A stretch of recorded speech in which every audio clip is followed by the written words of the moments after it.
Amtoj Singh ji New York based journalist ਨੇ ਔਰ ਜਿਹੜੇ ਕਿ NDTV ਦੇ ਫਾਰਮਰ ਨਿਊਜ਼ ਐਡੀਟਰ ਅਤੇ ਪ੍ਰਿੰਸੀਪਲ ਐਂਕਰ ਰਹੇ ਹਨ ਔਰ ਉਹਨਾਂ ਨੇ ਦਿੱਲੀ ਯੂਨੀਵਰਸਿਟੀ ਤੋਂ ਪਹਿਲਾਂ ਡਿਗਰੀ ਕੀਤੀ ਬੈਚਲਰਸ ਇਨ ਇੰਗਲਿਸ਼ ਅਤੇ ਫਿਰ ਉਸ ਤੋਂ ਬਾਅਦ ਜਰਨਲਿਜ਼ਮ ਦਾ ਕੋਰਸ ਕੋਲੰਬੀਆ ਯੂਨੀਵਰਸਿਟੀ ਤੋਂ ਕੀਤਾ ਹੈ ਔਰ ਬਹੁਤ ਹੀ ਉਹ ਮੰਨੇ ਪ੍ਰਮੰਨੇ ਜਰਨਲਿਸਟ ਹਨ ਜਿਹੜੇ ਵੱਡੇ ਵੱਡੇ ਅਦਾਰਿਆਂ ਲਈ ਕੰਮ ਕਰਦੇ ਨੇ ਅਤੇ ਅੱਜ ਉਹ ਇਸ ਦਾ ਨਿਚੋੜ ਕੱਢਣਗੇ ਕਿ ਯੂਨਾਈਟਿਡ ਸਟੇਟਸ ਦੇ ਵਿੱਚ ਹੋ ਰਹੀ ਪ੍ਰੈਜ਼ੀਡੈਂਸ਼ੀਅਲ ਇਲੈਕਸ਼ਨ ਦੇ ਵਿੱਚ ਕੀ ਕੁਝ ਹੋ ਰਿਹਾ ਹੈ ਔਰ ਉਹਨਾਂ ਦੀਆਂ ਕੀ ਪ੍ਰੈਡਿਕਸ਼ਨਸ ਨੇ। ਅਮਤੋਜ ਸਿੰਘ ਜੀ ਆਇਆਂ ਨੂੰ, ਤੁਹਾਡਾ ਬਹੁਤ ਬਹੁਤ ਸਵਾਗਤ ਹੈ, ਵੈਲਕਮ। ਮਾਈ ਆਨਰ ਸਰ, ਸਤਿ ਸ਼੍ਰੀ ਅਕਾਲ ਜੀ, how are you? Very good, ਸਤਿ ਸ਼੍ਰੀ ਅਕਾਲ ਅਮਤੋਜ ਸਿੰਘ। ਪਹਿਲਾਂ ਤਾਂ ਸਾਨੂੰ ਦੱਸੋ ਵੀ US ਦਾ ਅਗਲਾ ਪ੍ਰੈਜ਼ੀਡੈਂਟ ਕੌਣ ਬਣ ਸਕਦਾ? ਉਹ ਤੁਸੀਂ ਮੈਨੂੰ $1 ਮਿਲੀਅਨ ਕੁਐਸਚਨ ਪੁੱਛ ਲਿੱਤਾ ਜੀ। ਹੁਣੇ ਤੇ ਵੈਸੇ $1 ਬਿਲੀਅਨ ਕੁਐਸਚਨ ਹੋ ਗਿਆ ਹੈ। ਦੇਖੋ ਜੀ, ਹੁਣੇ ਸਾਰੇ ਜਿੰਨੇ ਵੀ ਟ੍ਰੈਂਡਸ ਹੈਗੇ ਆਪਣੇ, ਉਹ ਕਹਿ ਰਹੇ ਸੀਗੇ ਕਿ ਟਰੰਪ ਜਿੱਤ ਰਿਹਾ ਹੈ 12 ਘੰਟੇ ਪਹਿਲੇ। ਹੁਣੇ ਕੀ ਕਹਿ ਰਿਹਾ ਹੈ ਟ੍ਰੈਂਡ ਆਪਣਾ ਦੋਸਤ, ਉਹ ਕਹਿ ਰਿਹਾ ਕਿ ਬਾਈਡਨ ਜਿੱਤੇਗਾ। ਲੇਕਿਨ ਮੈਂ ਟ੍ਰੈਂਡ 'ਚ ਬਿਲੀਵ ਨਹੀਂ ਕਰਦਾ ਕਿਉਂਕਿ ਮੈਂ ਜਰਨਲਿਸਟ ਹਾਂ। ਮੈਂ ਪੋਲਸ ਨੂੰ ਕਾਫੀ ਸਕੈਪटिसिज्म ਦੇ ਨਾਲ देखता हूँ और मैं पॉलिटिशियंस को बहुत क्लोजली मॉनिटर करता हूँ। और पॉलिटिशियंस डोनाल्ड ट्रंप जैसे once in a lifetime type होते हैं और ये पॉलिटिशियन नहीं है, ये कन्वीनियंट पॉलिटिशियन है। ये कह रहे थे कि कल राती कि असी सुप्रीम कोर्ट जावांगे, असी चैलेंज करांगे सुप्रीम कोर्ट अमेरिका के सुप्रीम कोर्ट के ये जो बैलेट्स अभी काउंट हो रहे हैं ये होने नहीं चाहिए काउंट। उन्होंने मुताबिक ये इलेक्शन खत्म हो गया है क्योंकि पहली बार अमेरिकन हिस्ट्री में इतना थोड़ा सा डिले हुआ है इलेक्शन रिजल्ट्स में।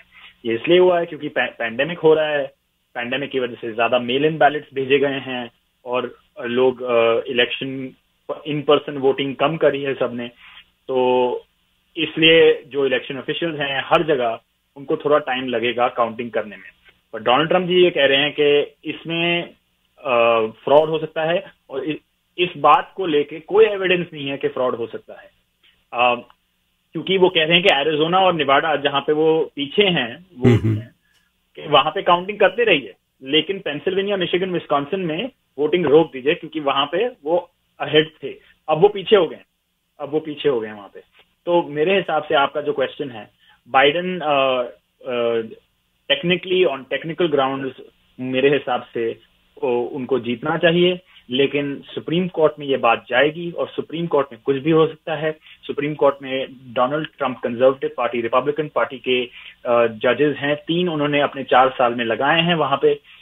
इनिकोनी बैरेट उनकी लेटेस्ट हैं जस्टिस जिनको उन्होंने नॉमिनेट करा और पास करा सेनेट में और सुप्रीम कोर्ट में इंस्टॉल करा। अगर बात सुप्रीम कोर्ट तक पहुंचती है तब कुछ भी हो सकता है। मैनू लगता है कि उत्थे सुप्रीम कोर्ट कंजर्वेटिव लीड है और कंजर्वेटिव रिजल्ट आ सकता है। अच्छा, रात जो कुछ वापरिया वो ਤੁਹਾਡੀ ਉਮੀਦ ਦੇ ਮੁਤਾਬਕ ਸੀ? ਤੁਸੀਂ ਐਕਸਪੈਕਟ ਕਰਦੇ ਸੀ ਵੀ ਇਸ ਤਰ੍ਹਾਂ ਹੀ ਵਾਪਰੇਗਾ? ਕਈ ਹੈਰਾਨੀਆਂ ਹੋਈਆਂ, ਫਲੋਰੀਡਾ ਦੀ ਗੱਲ ਕਰੋ ਜਾਂ ਕੋਈ ਹੋਰ ਸਟੇਟਸ ਨੇ ਜਿਹੜੀਆਂ। बिल्कुल जी, मैं तो कह रहा सी पर जर्नलिस्ट और पोस्टर्स हमेशा यही कहते हैं कि असी तो कह रहे सी ते मैं यही कह रहा सी कि ये इलेक्शन जो भी होगा कोर्ट से जाएगा और मैं हुणे भी ये कहना। और कल रात डोनाल्ड ट्रंप ने आके कह दिया कि मैं सुप्रीम कोर्ट पे जाऊंगा। मुझे अभी भी लगता है कि अगर जो बाइडन ने कह देता कि मैं जीत गया, पोल्स कह रहे हैं और रिजल्ट्स कह रहे हैं कि जो बाइडन जीत रहे हैं, फिर भी मुझे लगता है कि डोनाल्ड ट्रंप इसको चैलेंज करेंगे। उन्होंने हजारों लॉयर्स अपने भेज दिए हैं हर स्टेट में, हर काउंटी में, और अभी भी मुझे लगता है कि डोनाल्ड ट्रंप कोर्ट में ले जाएंगे और वहां पे गेम बदल सकती है।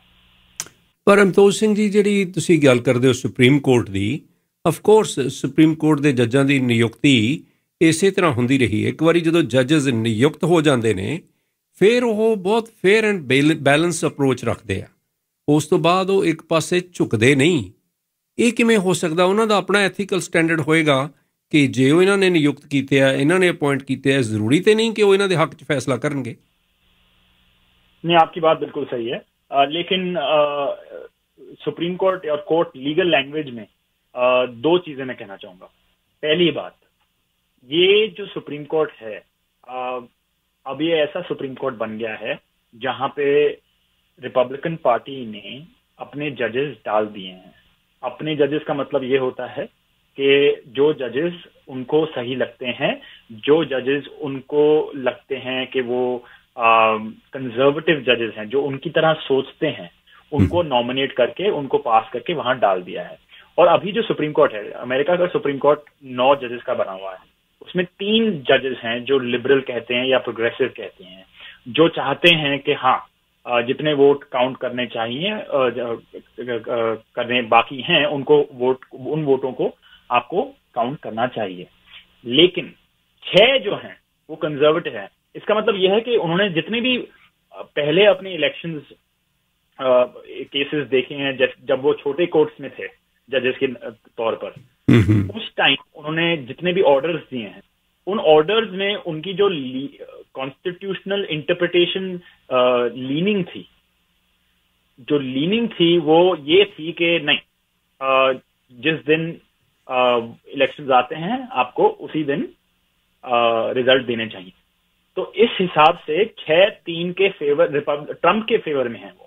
अब इसमें एक चीज है कि जो चीफ जस्टिस हैं जॉन रॉबर्ट्स, वो कुछ केसेस में स्विंग वोट बन जाते हैं, वो कभी कभी लिबरल्स की तरफ भी चले जाते हैं, तो तब भी 5-4 हो सकता है आपके पास ट्रंप की तरफ जाए। अब इस 5-4 में एक की पार्ट है कि एनी कोनी बैलेट जो अभी एक हफ्ता पहले इलेक्शन के सुप्रीम कोर्ट में आई, रश्ड प्रोसेस था, ट्रंप ने बिल्कुल घुसेड़ दिया उन्हें सुप्रीम कोर्ट में किसी ना किसी तरह। क्या है, वो अपने आप को रिक्यूज कर सकती हैं, वो खुद कह सकती हैं कि नहीं, मैं इस केस में नहीं बैठूंगी, 8 ही जज होंगे, मैं नहीं रहूंगी। तब इंटरेस्टिंग मामला हो सकता है, तब बड़ा पंगा हो सकता है। और मेरे हिसाब से एक और चीज कहना चाहूंगा, सुप्रीम कोर्ट में एक चीज होती है लीगल टर्मिनोलॉजी जिसको कहते हैं स्टारे डिसाइसिस। इसका मतलब होता है प्रेसिडेंट। इसका मतलब होता है कि जो पहले हो चुका है और सुप्रीम कोर्ट ने कह दिया है, उसी सुप्रीम कोर्ट की जो अंडरस्टैंडिंग थी, उसी मुताबिक आगे जाके सुप्रीम कोर्ट वैसा ही ऑर्डर देगी। और 2000 इलेक्शन में यही हुआ था कि सुप्रीम कोर्ट तक बात पहुंच गई थी कि वोट काउंट होने चाहिए या नहीं, फ्लोरिडा के मामले में, और तब सुप्रीम कोर्ट ने कहा था नहीं, वोट नहीं काउंट होने चाहिए कुछ दिन के बाद। अब ये हो सकता है कि सुप्रीम कोर्ट का प्रेसिडेंट इंटरप्रेट करने में एक और चीज कह सकते हैं कि उस टाइम सुप्रीम कोर्ट ने ये रूलिंग दी थी करीब 1 महीने बाद, तो वो काफी स्ट्रेच्ड आउट इलेक्शन हो गया था। तो एक तरह से आप कहें कि उनका प्रेसिडेंट ये था कि हम 1 महीना तो देंगे, तब पेंसिल्वेनिया का रिजल्ट आ जाएगा, मिशिगन का रिजल्ट आ जाएगा, विस्कॉन्सिन का रिजल्ट आ जाएगा, नेवाडा का आ जाएगा, एरिजोना का आ जाएगा, सबका आ जाएगा।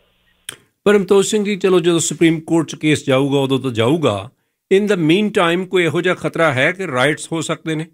ਕਿਉਂਕਿ ਅਸੀਂ ਇੱਥੇ ਸੁਣਦੇ ਰਹੇ ਹਾਂ ਕਿ ਬਹੁਤ ਸਾਰੇ ਲੋਕ ਸਵੈ ਚਾਲਕ ਰਾਈਫਲਸ ਆਪਣੇ ਕੋਲ ਰੱਖ ਰਹੇ ਨੇ, ਅਮਨੀਸ਼ਨ ਜਮ੍ਹਾਂ ਹੋ ਰਿਹਾ ਹੈ, ਹੋ ਸਕਦਾ ਟਰੰਪ ਦੇ ਸਪੋਰਟਰ ਜਿਹੜੇ ਸਿਵਲ ਵਾਰ ਸ਼ੁਰੂ ਕਰ ਦੇਣ।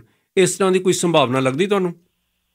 देखो जी, एक चीज मैं साफ करना चाहता कि ट्रंप के सपोर्टर सिविल वॉर स्टार्ट कर दें, ये जो थॉट है वो थोड़ा सा गलत है। क्योंकि क्या होगा मेरे हिसाब से, जैसे असि तो जानते हैं रायट किस तरह होता है, सरकार तो जानते हैं रायट मैन्युफैक्चर और इंजीनियर करा जाता है। इसमें ये नहीं होता कि आप गन लेके आ जाओ स्ट्रीट्स पे और आप फायर करने लग जाओ, ऐसे नहीं होगा। जब होगा क्या कि प्रोटेस्टर्स बाहर आएंगे, डेमोक्रेसी वाले प्रोटेस्टर्स जो डेमोक्रेट वाले हैं, और वो आज आ रहे हैं। और न्यूयॉर्क में एक प्रोटेस्ट है, don't let Trump steel the election protest, ये 3:30 बजे आएगी न्यूयॉर्क टाइम पे।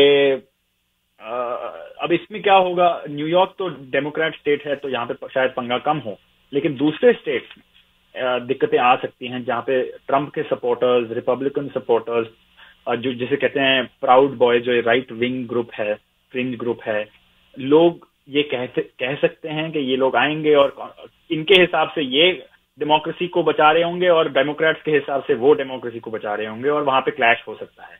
ऐसा हमने पहले देखा है प्रोटेस्ट के टाइम पे, ये हमने मिशिगन में देखा है, यहाँ पे दोनों टाइप के प्रोटेस्टर्स एक दूसरे से लड़े और पुलिस बीच में आई और रोका उन्हें। बड़ा पंगा हो सकता है और डोनाल्ड ट्रंप ने पहले भी कहा है अपने प्राउड बॉयज को, stand by and stand down and stand by, मतलब अभी रुको मैं बताऊं। किन्ने भी प्राउड बॉयज होण, किन्नियां भी फोर्सेस होण, अमतोज सिंह जी जी यूनाइटेड स्टेट्स की मिलिटरी है वो बड़ी शक्तिशाली है, बड़ी पावरफुल है, वो किस तरह अलाउ करनगे इस तरह के दंगे या सिविल वार? वो यकदम क्रश कर देंगे? देखो जी, तभी असी कह रहे हैं कि this is the ultimate test of democracy for America, the ultimate stress test for democracy. क्योंकि डोनाल्ड ट्रंप ये नहीं समझता कि एफबीआई एक सेपरेट इंस्टीट्यूशन है जो उसको भी इन्वेस्टिगेट कर सकती है।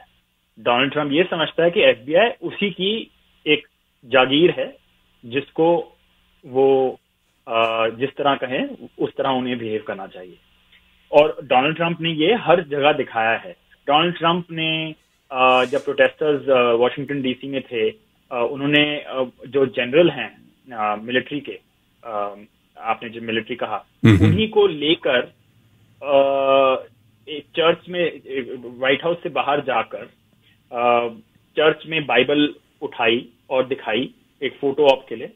और उस टाइम अपने मिलिट्री वाले लोग जो जो जो व्हाइट हाउस के बाहर थे, उन्होंने टेयर गैस करा, प्रोटेस्टर्स को बाहर निकाला वहां से, और काफी मतलब अट्रॉसिटीज थी वहां पे। तो लेकिन जो मिलिट्री वाले थे उस टाइम, उन्होंने वापस आके कहा था बाद में कि हमें अच्छा ही नहीं लगा कि हमें पॉलिटिकल प्रॉप की तरह यूज करा गया।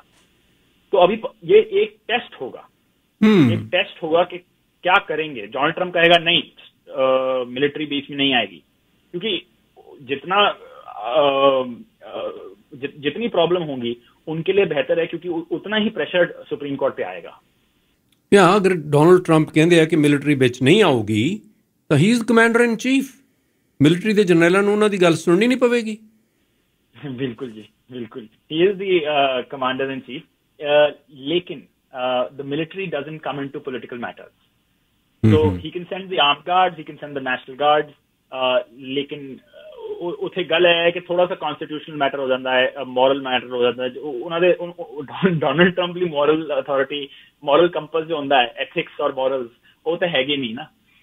ਉਹ ਤਾਂ ਉਹੀ ਕਰਨਗੇ ਜੋ ਉਹਨਾਂ ਨੂੰ ਠੀਕ ਲੱਗਦਾ ਹੈ। ਤੇ ਬੜੇ ਪੰਗੇ ਹੋ ਸਕਦੇ हैं, ਅਸੀਂ ਦੇਖेंगे, ਤੁਸੀਂ ਗੱਲ ਕਰਦੇ ਰਹਿੰਦਾ। ਅਵਤੋਜ ਸਿੰਘ ਜੀ, ਤੁਹਾਨੂੰ ਕੀ ਲੱਗਦਾ ਕਿ ਜਿਹੜੀ ਰਾਤੀ ਗਿਣਤੀ ਹੋ ਰਹੀ ਹੈ ਰਾਤ ਤੋਂ, ਕਿਹੜੀ ਸਟੇਟ ਦੇ ਵਿੱਚ ਵੱਡੀਆਂ ਚੇਂਜਸ ਆਈਆਂ ਨੇ ਜਿਹੜੀਆਂ ਐਕਸਪੈਕਟਡ ਨਹੀਂ ਸੀ? देखो जी, एक्सपेक्टेड तो हर जगह सी, लेकिन नेवाडा, मैं कहूँगा नेवाडा में थोड़ा सा कंफ्यूजन है और पेंसिल्वेनिया में भी थोड़ा सा है। पेंसिल्वेनिया जितने भी पोल सीगे वो कह रहे सी कि 2 पॉइंट की लीड हैगी बाइडन की। हुणे सिचुएशन ये है कि थोड़ा जा मुश्किल लग रहा है जो नंबर है, डोनाल्ड ट्रंप काफी लीड च है और जिन्ने वोट बाकी हैं वो बाइडन कैचअप कर सकते हैं, पर टाइट रेस है। तो शायद थोड़ा सा अनएक्सपेक्टेड है उत्थे। एरिज़ोना जो अभी डिक्लेयर नहीं हुआ है लेकिन बाइडन के लिए जा रहा है, वो भी थोड़ा सा अनएक्सपेक्टेड हैगा।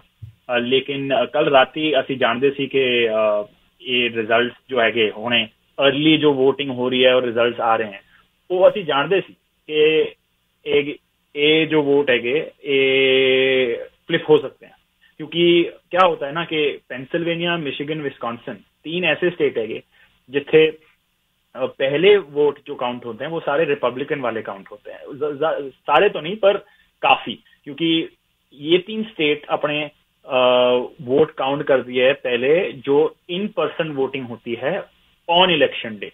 उसके बाद पेंसिल्वेनिया में और मिशिगन में और विस्कॉन्सिन में दिन खत्म होने के बाद पहले वो काउंट करते हैं कि आज किसने वोट करा, उसको कैलकुलेट करते हैं, उसमें रिपब्लिकन लीड दिखाते हैं, और उसके बाद आज सुबह से काउंटिंग वापस शुरू हो रही है कुछ कुछ काउंटीज में।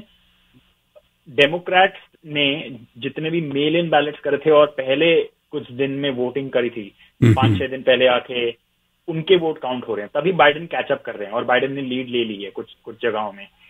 जैसे निवाडा में बाइडेन की लीड है करीब 1% से भी कम, 6%, 0.6% की लीड है उनकी वहां। एक सवाल मैं आखिरी होर पुछना चाहना ਤੁਹਾਨੂੰ ਅਮਤੋਜ ਸਿੰਘ ਜੀ, ਅਮਰੀਕਨ ਕਨਸਟੀਟਿਊਸ਼ਨ ਦੀ ਬਹੁਤ ਸਮਝ ਹੈ, ਔਰ ਕੀ ਇਹ ਹੋ ਸਕਦਾ ਕਿ ਪ੍ਰੈਜ਼ੀਡੈਂਟ ਜਿਹੜੇ ਆ ਉਹ ਇਲੈਕਸ਼ਨ ਹਾਰ ਕੇ ਵੀ ਆਪਣਾ ਆਫਿਸ ਛੱਡਣ ਤੋਂ ਇਨਕਾਰ ਕਰ ਸਕਣ?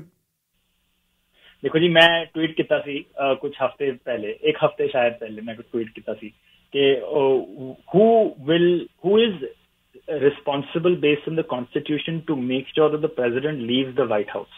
Who is going to go to the White House and get Mr. Trump out of the White House if he loses? कितने नहीं, ये कॉन्स्टिट्यूशन लिखा ही नहीं गया है। प्रेशर कितों आवेगा, और ये कॉन्स्टिट्यूशन में लिखा नहीं है। रिपब्लिकन पार्टी तो रिपब्लिकन पार्टी के जो लीडर है अपनी पार्टी को बचाने ली, अपनी पार्टी दी रिस्पेक्ट और डेमोक्रेसी को बचाने ली, शायद ट्रंप को कहें कि यार अब हो गया, खत्म होगी गेम। लेकिन ऐसा भी हो सकता है कि ट्रंप उनकी बात ना माने और ये सुप्रीम कोर्ट तक जाए। लेकिन सुप्रीम कोर्ट ने अगर कह दिया कि बाइडेन जीत गया है, तब ऐसा सिचुएशन हो सकता है कि marshals, military, political pressure, global pressure, protest, violence, ये सब एक कॉम्बिनेशन ऑफ प्रोटेस्ट बन के डोनाल्ड ट्रंप को फोर्स कर दें बाहर निकलने के लिए। अब उल्टा तरफ ये है कि अगर सुप्रीम कोर्ट कहता है कि ट्रंप जीत गया है, तो बाइडेन के जो सपोर्टर्स हैं वो व्हाइट हाउस में जाके क्या करेंगे? प्रोटेस्ट करेंगे, नहीं करेंगे? सुप्रीम कोर्ट पे प्रोटेस्ट करेंगे, स्ट्रीट्स में वायलेंस होगा, लूटिंग होगी, ये सब पॉसिबल है। लेकिन कह दिया ਤੇ ਅਮਤੋਜ ਸਿੰਘ ਦੀ ਅਖੀਰ ਚ ਕੀ ਕਹਿਣਾ ਚਾਹੋਗੇ ਤੁਸੀਂ ਸਾਡੇ ਸੁਣਨ ਵਾਲਿਆਂ ਨੂੰ? मैं ये कहना चाहूंगा कि कनाडा के लोग तुसी तैयार हो जाओ। ऐसा भी हो सकता है कि काफी लोग अमेरिका तो आपकी तरफ आ जाएं अगर ट्रंप जीत जाए इमिग्रेशनली। और दूसरी बात, तुसी ध्यान रखना कि डोनाल्ड ट्रंप जो कहता है वो होता है, और हम लोग, हमारी आदत है कि हम उम्मीद पर दुनिया कायम, जैसे मैं कहता हूं, डोनाल्ड ट्रंप ऐसा एक फिनोमेना है कि हम लोग उसकी बात को सुनते भी हैं और फिर भी नहीं मानते कि ऐसा होगा। वो खुद कहते हैं कि मैं पेंसिल्वेनिया में ऐसे रिजल्ट्स को काउंट नहीं करूंगा, अलाउ नहीं होने दूंगा कि काउंटिंग होते रहे 3-4 दिन तक। उन्होंने हफ्तों पहले कहा था, लेकिन अभी तक लोग ये नहीं समझ पा रहे हैं कि ऐसा कैसे हो सकता है कि डोनाल्ड ट्रंप करे। तो मेरा एक ही मैसेज होगा सबको कि तैयार रहिए कि कुछ भी हो सकता है, और डोनाल्ड ट्रंप जो कहें वो करते हैं, कितना भी रिडिकुलस हो, कितना भी अनडेमोक्रेटिक हो। Thank you very much Amtoj Singh ji, बहुत मेहरबानी थोड़ी। चंगा जी, थैंक यू, सत श्री अकाल।